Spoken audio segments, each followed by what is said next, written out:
उलमाए किराम, आइम्मे मसाजिद और दीगर सामईन, ये मेरे लिए बड़े शर्फ की बात है कि मुझको शाम के प्रोग्राम के बजाय इस प्रोग्राम में भी थोड़ी देर आपसे गुफ्तगू करने का मौका मिला है। और मेरे मुखातब बंबई जैसे अजीम शहर के वो उलमा और आइम्मा हैं जो उम्मत इस्लामिया का मुस्तकबिल हैं और दीन की दावत में जिनकी हैसियत रीढ़ की हड्डी के तरीके से है। अल्लाह रब्बुल आलमीन हमको अपने मकाम व मनसब को समझने की तौफीक अता फरमाए, अपनी अज़मत को समझने की तौफीक अता फरमाए, अपनी जिम्मेदारियों को समझने की तौफीक अता फरमाए। आलम इस्लाम के बहुत मारूफ मुहद्दिस गुजरे हैं अल्लामा मुक़बिल बिन हादी वादई रहमहुल्लाह ताला, जो कि अल्लामा अलबानी रहमतुल्लाह अलैह के शागिर्दों में से थे। वो फरमाते हैं कि हम इस चीज के लिए तैयार हैं, इस चीज के लिए तैयार हैं कि हम मिट्टी खा लें, पत्ते चबा लें और ऐसी चीजों पर गुजर करें जिस पर गुजर करना मुमकिन नहीं, लेकिन हमारे लिए यह मुमकिन नहीं कि हम अपने मजहब, अपने मनहज से और अपने दीन से समझौता कर लें। यह अइम्मे किराम का जो मकाम है, जो अजमत है, और अल्लाह रब्बुल आलमीन ने अपनी तौफीक से इन मस्जिदों के जरिए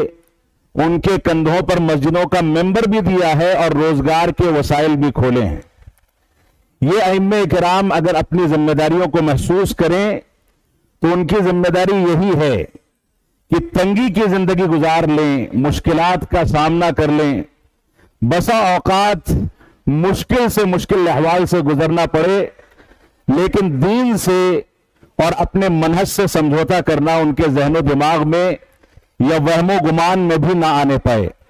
ये हमारी बुनियादी जिम्मेदारी है। ये मौजूदा दौर जो फितनों का दौर है, इस दौर में हमारे उलमा,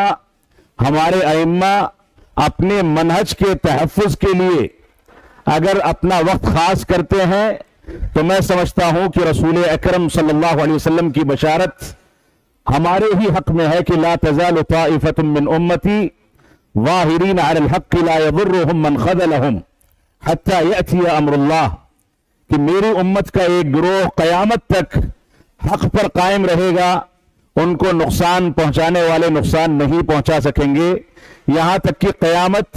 कायम हो जाएगी। इसके अव्वलीन मुखातब हमारे उलमा और हमारे अइम्मा हैं। अल्लाह रब्बुल आलमीन हमको इस मनहज पर कायम रहने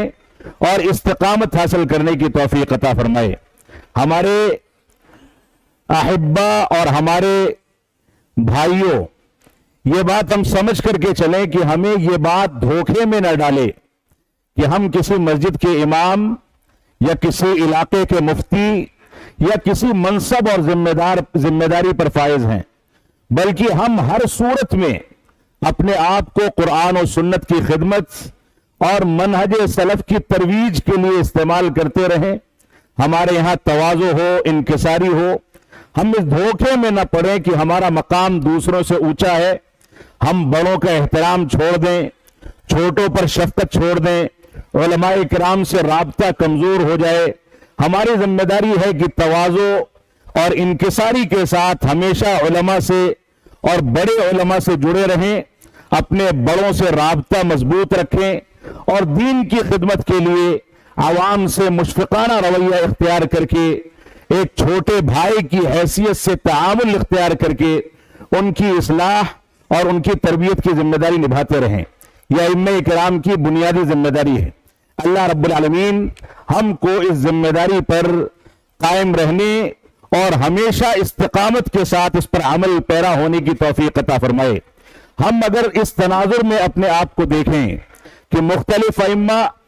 हिंदुस्तान की मुख्तलिफ दीनी दरसगाहों के फारिगीन हैं, कोई अपनी निस्बत किसी जामिया की तरफ, कोई किसी जामिया की तरफ करता है, लेकिन यहां आने के बाद हमको जो प्लेटफॉर्म मिलता है, ये प्लेटफॉर्म दीन की खिदमत का प्लेटफॉर्म है, दीन की खिदमत का स्टेज है। یہاں آنے کے بعد ہم کو یہ بھول جانا ہے کہ ہمارا پس منظر کیا ہے، ہم کس ادارے کے فارغ ہیں اور ہمارا کس برادری سے تعلق ہے، ہم کس علاقے کے رہنے والے ہیں۔ ہماری بنیادی ذمہ داری یہ ہے کہ ہم اپنے رنگ و نسل کو، نام و نسب کو، اپنی زبان اور تہذیب کو، ساری کی ساری چیزوں کو ثانوی حیثیت دے کر کے صرف تقوی اور پرہیزگاری کے مشن پر آگے بڑھیں۔ اگر یہ مشن اخلاص کے ساتھ ہم نے اختیار کر لیا تو یہ دنیا بھی ہماری ہے اور آخرت بھی ہماری ہے۔ اللہ رب العالمین ہم کو اس بات کی توفیق عطا فرمائے۔